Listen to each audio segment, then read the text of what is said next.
Seguimos adelante en Telebuendía recibiendo con gran gusto, es un privilegio estar con Miguel Ángel Bastenier, es profesor de periodismo de la Fundación Nuevo Periodismo, escuela de Gabriel García Márquez, escribe para El País sobre información internacional, es autor de varios libros, dos de ellos sobre periodismo, El Blanco Móvil y Cómo se escribe un periódico, ni más ni menos que ese estupendo título también, consultor, conferencista, retirado del servicio activo de periodista. ¿Es posible eso, Miguel Ángel? Buen día, ¿qué tal? ¿Cómo le va? Bueno, depende, buenos días. Depende de cómo se vea eso. Evidentemente lo que no hago es estar en la redacción desde temprano por la mañana hasta tardísimo por la tarde-noche. Pero ¿cómo apartarse de la profesión más linda del mundo? Apartarme de la profesión, yo estoy convencido de que no podría, de que no sabría, y que como el armiño que dice que cuando se ensucia un poco le pasan cosas terribles, pues si yo estuviera apartado completamente de la profesión, me agostaría, me marchitaría como una, no sé, como algo de eso. ¿En qué medida la profesión le permitió recuperarse de aquel susto en Cartagena, ¿no? Hace como 10 años. Sí, hace justamente 10 años, veo que estás informadísimo. Bueno, es un ajetreo menor el que tengo ahora. Claro. Es un ajetreo menor desde el punto de vista de la tensión intelectual o emocional. No es tan menor en lo que respecta a Cartagena, por ejemplo, que es que doy un curso con la Fundación de García Márquez de Gabo de 4 semanas, que estoy yo solo. Bueno, algún profesor que pasa por allí lo invito a que dé, algún periodista conocido, quiero decir, lo invito a que dé alguna conferencia en mi curso, pero estoy yo por la mañana y por la tarde todos los días, y yo insisto en que el sábado por la mañana hagamos una recapitulación de todo lo que hemos visto durante la semana. O sea que es muy intenso, pero el hecho de no tener esa tensión de te vas a equivocar, me refiero a lo del periódico, lo vas a hacer como es debido, le parecerá bien al director lo que has hecho, etcétera. El no tener esa tensión alivia mucho. Claro, bueno, usted tuvo ese susto fuerte ahí con el tema de su salud, un episodio cardiovascular, tengo entendido, ¿no? Según el médico, en fin, además era un hombre competentísimo, dijo que había sido un infarto de miocardio agudo. Claro. Pero yo me repuse inmediatamente. Bueno, pero seguramente a impulsos de esta actividad que lo mantiene tan activo, sí, ¿no? Puede que sí, pero yo me repuse, es que me obligaron prácticamente a quedarme 4 días en la unidad de cuidados intensivos, y yo les decía, pero si me quiero ir al hotel, que estoy muy bien aquí y tal, y me obligaban a ir en silla de ruedas al baño. Pero ¿cómo voy a ir en silla de ruedas al baño? Voy andando. Claro. Si está ahí, que está a 10 metros de distancia. De cualquier modo, empezó a incorporar algunos hábitos un poco más saludables. Sí, admitamos que sí. Ya me lo hicieron muy bien en la clínica en Cartagena. Fue un cuidado extraordinario, exquisito. Un médico jefe con el que tuve muchísimas conversaciones, ya como persona, ya no de tipo médico, y he de decir que fue magnífico. Ahora, ¿cómo se plantea a veces esa disyuntiva de hacer lo que a uno le apasiona cuando asume que hay riesgos? Usted se ha planteado reiteradamente la importancia de interpretar a las comunidades o de que la comunidad abarque al mundo, pero que el mundo también nos entienda. ¿Cómo se da esa circunstancia? Bueno, eso es difícil de explicar, está muy bien planteada la pregunta, que duda cabe. Para empezar, hace falta mucha plata. Claro. Hace falta mucha plata. Cada día es más caro hacer periódicos. Y el diario o la revista, el semanario, que intentase eso, que jugase en esa liga, ha de gastarse muchísima plata. Para interpretar el mundo para tu país y tu país para el mundo, que es el ideal, ¿qué es lo que hace el New York Times? El New York Times es la explicación de que es Estados Unidos, o una versión, es igual, pero una buena versión de lo que es Estados Unidos. Al mismo tiempo filtra la realidad exterior para que el público culto, que duda cabe, el público culto, que es el del New York Times, pues tenga un conocimiento de las cosas del mundo y tal. La prensa europea no está en ese nivel de gasto de tentativa o de intención, por supuesto que sí, pero no está en ese nivel de presupuesto. Pero el país, dentro de sus posibilidades, que siguen siendo considerables, intenta hacer eso. ¿Y en Latinoamérica qué observa en ese sentido? Es que no existe ese tipo de diario. Claro. Es dudoso, o en todo caso habría que hacer un estudio de mercado para ver dónde podría instalarse ese tipo de diario. Evidentemente hay 2 países los primeros en los que habría que mirarlo: Argentina y México. Argentina y México, Buenos Aires, la gran conurbación de Buenos Aires, que incluye como influencia Montevideo o parte de Uruguay, etcétera, etcétera. Sí, como una intelectualidad como una rioplatense. intelectualidad común. Cuando digo eso quiero decir ningún tipo de sujeción, sino simplemente una intelectualidad común. O sea, bueno, yo evidentemente no distingo el acento de Montevideo del de Buenos Aires. Distingo relativamente bien el acento que llamo porteño, pero claro, no sé cuándo es de Montevideo. ¿De qué puerto es, digamos? De qué puerto es, exactamente. Bueno, ¿y dónde debe abrevar en este tiempo la agenda de los medios? En esta realidad, en esta circunstancia que nos impide ese óptimo, ¿no? Ese ideal. Hay una respuesta en dos campos, pero inmediata y incluso sencilla. Difícil de realizar, pero sencilla de plantear. El único periodismo que existe ya es el de investigación. El resto es llenar páginas. Incluso con dignidad, incluso bien escrito, incluso haciendo cosas que tienes que hacer, porque el periódico hay que llenarlo, ¿no? Claro. No puede ser todo maravilloso y propio, etcétera, etcétera. Pero el periodismo que nos permite combatir, que nos da una esperanza de subsistir, es el periodismo de investigación. Y eso lleva a la segunda parte, en realidad es lo mismo, agenda propia. El periodismo de investigación conduce a la agenda propia. No tomar nada por cierto. No tomar nada por cierto, por supuesto, pero no publicar lo que publica el vecino, que es lo que hacemos todos. Claro. Estamos haciendo el mismo diario, con un acento político distinto, vamos unos a unas clases más o menos acomodadas que otros. El periódico tiene un perfil más intelectual que el otro, vale, todo eso existe. Pero hacemos el mismo periódico. Usted le teme a la declaracionitis. Es que hacemos el mismo periódico de declaraciones. Claro, claro. Y el periodismo de investigación rechaza la declaracionitis frontalmente. Y a veces tenemos esa arrogancia de interpretar lo que quiere la gente. Parece que tuviéramos un gentómetro en la mano. Sí. ¿Cómo se hace para lidiar con eso? Yo no sé cómo se hace para lidiar con eso, pero sí sé o sí quiero saber lo siguiente. Hay que conocer el mercado muy bien, hay que saber a qué público vamos. Hay que hacer estudios. En la mejor época de estos últimos 30 años, el país hacía estudios casi permanentemente de qué tipo de lectores tenía, pero no necesariamente para hacer lo que los lectores dicen que tienes que hacer. Tenerlo en cuenta, pero el gran periódico conduce, no es conducido. No son los lectores los que llevan de la nariz arrastrando al gran periódico. Es el gran periódico el que, teniendo en cuenta lo que sabe de los lectores, va hacia un sitio y trata de llevar, en el mejor sentido de la palabra, a sus lectores hacia esa contemplación o ese punto de vista. Miguel Ángel, formador de información, que no de opinión, que son situaciones diferentes. La opinión, cada día creo que está más claro que la opinión, la de un periódico profesional, procede de la información. Claro. La información construye la opinión. Yo incluso exagerando, porque yo soy dado a la exageración, que duda cabe, y a la caricatura para que me entiendan, o yo creo que para que me entiendan, cada día hablo menos de opinión y hablo más de información, negando, incluso llegando a negar yo, esa separación clásica que se estudiaba en las universidades de Estados Unidos, de los hechos son sagrados, la opinión es libre, facts are sacred, opinion is free. Es lo mismo. La información construye la opinión de un gran diario. Ajá. Ahora, estimado, ¿qué sucede cuando uno debe anteponer o de pronto conciliar o convivir con dos circunstancias complejas? La primera, la necesidad de información seria, clave, detallada, producto del periodismo de investigación. Y por otro, lo que dice Vargas Llosa, esta civilización del espectáculo, donde todo debe ser ligero y casi que... Tienes toda la razón. Bueno, negar que eso nos influye en alguna medida sería falso por mi parte. Claro que nos influye.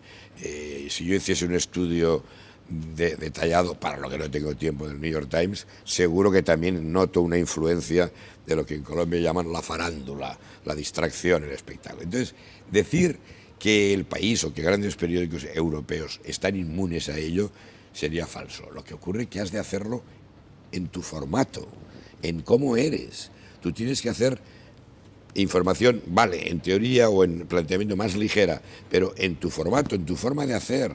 Tú has de convertir en país, si eres del país, has de convertir en país ese tipo de información más light, más de consumo, vamos a decirlo así. En un escenario, no es fácil. Claro. ¿En un escenario donde hay crisis de fidelización también? Total. Esto se nota algo en América Latina, pero lamentablemente llegará a esta crisis. Cuando se habla de la crisis europea, o incluso de Estados Unidos, que es terrible, que es monstruosa. Hay quien olvida que si no hubiera crisis de tipo general, habría crisis de papel porque la hay, es una crisis dentro de la crisis y evidentemente ambas se nutren, se multiplican una a otra. Entonces, la crisis de papel, a mí en Buenos Aires y en el DF mexicano, ha habido reputadísimos periodistas, directores de periódicos, que en los últimos 3 años, me han dicho se nota ya, pero no se nota tanto como en Inglaterra, Francia, España, etcétera. Bueno, cuando emprende ese vuelo transatlántico, ¿qué sensaciones tiene de llegar a un continente hoy próspero, dejando una Europa devastada? Pues es un sentimiento positivo y de gran satisfacción. Y voy a decir algo que suena patriótico, y a mí no me gusta sonar patriótico, pero lo voy a decir. América Latina es el destino de España, es el destino de los profesionales españoles, no necesariamente para ganarse la vida, para colaborar, para participar, para estar en aquello en lo que se les requiera, en aquello para lo que se considere que pueden ser útiles, ayudar. Nada de imperialismos baratos, que además en el estado que se encuentra España en la actualidad, además haríamos reír si viniésemos aquí en plan de ordeno y mando o algo parecido, menuda tontería, no, de participar. Por eso para mí es una satisfacción inmensa. Déjame que te diga algo más. Mi formación periodística, llamémoslo entre comillas intelectual, ha sido mucho más a lo anglosajón, incluyendo el mundo árabe, el Mediterráneo, Europa, evidentemente, faltaría más. Con lo cual, el descubrimiento de América Latina mío se produce, no tarde, pero se produce hace solo 20 años. Bueno, qué suerte que la he descubierto, porque con aquello de que hablábamos la misma lengua yo pensaba que no hacía falta preocuparse, que ya sabía todo, y evidentemente que no sabía nada. Bueno, voy a detenerme un minuto en lo que usted entiende como la posible salida de Europa, ¿no? Porque también nos va mucho a nosotros en eso. Que sí. Pero antes voy a compartir algunas declaraciones de un paisano suyo, véalo. En una democracia políticos somos todos, claro, y el político tiene que estar informado. Entonces, los políticos en ejercicio, los políticos que están ocupando los cargos institucionales suelen tener sus propias vías de información, pero el ciudadano de a pie solo cuenta con los medios para estar bien informado. Eso sí, probablemente él debe contrastar unos con otros, porque cada uno de los medios tiende a veces a la reducción y al parcialismo, pero por otra parte es la forma de informarse, de modo que los medios son inseparables de la democracia. Claro, ¿y a usted le parece una mirada reduccionista esa que pretende incidir sobre los contenidos de los medios? ¿Usted pretende que haya, en todo caso, más opciones? No, por supuesto. Yo creo que, Thomas Jefferson dijo que si le daban a elegir entre un gobierno sin periódicos o periódicos sin gobierno, prefería lo segundo, ¿no? Tal vez no es una opción que haya que elegir, pero desde luego, al contrario, yo lo que veo con inquietud es cómo en América Latina hay muchos gobiernos que se convierten en antagonistas y en adversarios a medios de comunicación. Bueno, está muy bien. También, ¿no? Durante años nos hemos estado viendo Sabater, no los dos solos, sino en el Consejo Editorial del País, que es los martes por la mañana. Años, hace algún tiempo que no le veo, pero hemos estado años coincidiendo allí. Lo que ha dicho está tan bien dicho que ¿qué puedo apostillar yo? ¿Qué puedo decir yo? Pero como consecuencia de eso que decía Sabater, precisamente quería aterrizar en la región. ¿Ve con inquietud esta sensación, esta tendencia a empezar a regular demasiado? Sí, vamos a ver. Hay un hecho hay una evolución, digámoslo así, que yo pienso que es de fondo, que es que América Latina existe hoy internacionalmente más que ha existido nunca anteriormente. Existe. A ello contribuyen personajes que pueden ser discutibles, que se dedican a lo que se dedican, pero en cualquier caso hay dos cosas. Una realidad latinoamericana hacia el exterior, como no existía hace 20 años, ni remotamente, y al mismo tiempo, junto con ello, enormes pulsiones de integración latinoamericana. Y todo eso es compatible con la mayor división política que ha conocido América Latina también en muchísimo tiempo. Cuando todos éramos pro Washington, pues evidentemente la uniformidad era otra. Ahora hay una pelea, está clarísimo. Y lo que está quizá menos claro es que esa pelea es entre Brasil y Venezuela, ¿no? Eso de que, por supuesto, que la señora Rousseff es muy amable con todo el mundo y quiere a todo el mundo y no tiene el carácter de confrontación que en parte podía tener Lula, pero esto es una rivalidad. Brasil quiere ser la primadonna de América Latina, por supuesto, y el chavismo, ya veremos si habrá Chávez para ello o no, el chavismo es un bloque que se opone a ello. Y allí los medios en tensión con los gobiernos de turno. Bueno, claro, exactamente, que es por donde tú ibas. Bien, sí. No, ocurre, sí, dentro de todo este contexto que hace que la prensa sea más importante, quizá, como cosa exterior e interior, ocurre que en países relativamente, y no quiero ofender a nadie, en países relativamente menos construidos desde el punto de vista societario, los líderes actuales han barrido a la política tradicional y esa política tradicional no se ha recompuesto. Es el caso de Ecuador, se puede decir con toda claridad. No se ha recompuesto un aparato de oposición visible, creíble, etcétera, etcétera. ¿Y la oposición en qué se convierte entonces? En la prensa. Y Correa llega a la conclusión que desde su punto de vista es comprensible. Es que yo intento comprender. Yo esto de ir a favor o en contra de los personajes de la política internacional, salvo en casos muy claros que no queda más remedio por decencia, prefiero tratar de comprender qué ocurre y explicarlo. Entonces, Correa ha llegado a la conclusión, desde su punto de vista correcta, pero que yo no digo que yo asuma ni remotamente, de que el tipo de renovación, porque Correa no es un revolucionario, el tipo de renovación que quiere hacer en Ecuador no es posible por la oposición de gran parte de la prensa. Esto lleva a un rumbo de colisión entre esas dos fuerzas que es malo para todos. Y es Correa el que tiene que aflojar, por supuesto.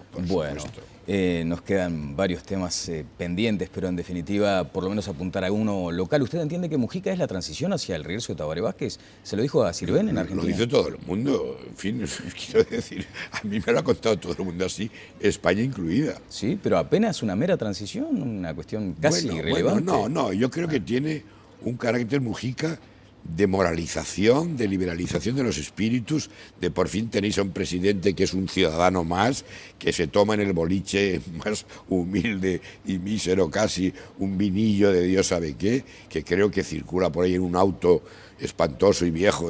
Bueno, un escarabajo. Pero me parece bien, todo eso es bonito. En Europa es imposible eso.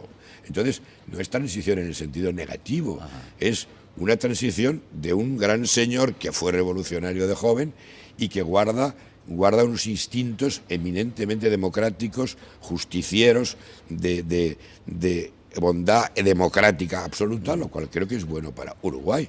Luego se juzgará su obra de gobierno y se llegará a la conclusión que sea. Pero al mismo tiempo le está guardando la silla a Tabaré Vázquez, me lo dice todo el mundo además. Bueno, lo está escuchando Ernesto Agassi, el señor senador del MPP, que estará en los próximos minutos en vivo acá con nosotros. Me queda un apunte, pero nada más que un minuto tenemos para eso. Sí. Una voluntad ahora también de controlar las redes sociales, específicamente Internet. Las redes sociales, ¿qué son? ¿Una brújula para el periodista? Son una cacofonía. Una cacofonía. Hay que utilizarlas, cuidado. De ninguna manera digo que podamos prescindir de ellas. Por supuesto. Pero, como se dice en inglés, con un grano de sal, con un grano salis. Son una cacofonía que nos vuelve locos, sobre todo al personal que no tiene el conocimiento que tienen otros y que puede ingerir aquello como si fuera la verdad revelada. Ponderación. Ha sido muy amable, Miguel. Ha sido estupendo, me ha gustado mucho. Bueno, y quiero agradecer muy especialmente a la revista Semanario Búsqueda, que está celebrando su 40 aniversario, a Claudio Paulillo. Invitado estoy por ellos, claro que sí. Por ellos está invitado, y a la querida Mónica Botero, que también lo ha acompañado bien temprano. Aquí, Mónica, gran amiga. Una gran periodista. Vamos a ir a una breve pausa y seguimos adelante en Telebuen Día.